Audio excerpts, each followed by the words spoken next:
దేవతల రాజధాని అమరావతి, రైతుల త్యాగం అమరావతి.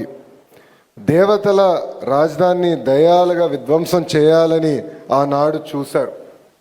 3 రాజధానులని 3 ముక్కలాటలాడి కనీసం ఒక్క ఇటుక కూడా అయిన పరిస్థితి మనందరం చూసాం.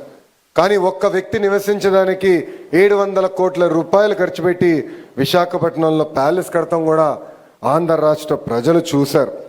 ఎన్ని కుట్రలు చేసినా, ఎన్ని ఇబ్బందులు పెట్టినా జై అమరావతి అనే నినాదంతో మనందరం కలిసికట్టుగా ముందరికెళ్ళాం. మనందరం చూసాం, చిన్న పిల్లల దగ్గర నుంచి 80 సంవత్సరాల వృద్ధి వరకు మనందరం ఒకే నినాదం, ఒకే రాష్ట్రం, ఒకే రాజధాని, జై అమరావతి అని ఆనాడు పెద్ద ఎత్తున మనందరం పోరాడం. జై అమరావతి అన్నందుకు రైతులపైన కేసులు పెట్టారు.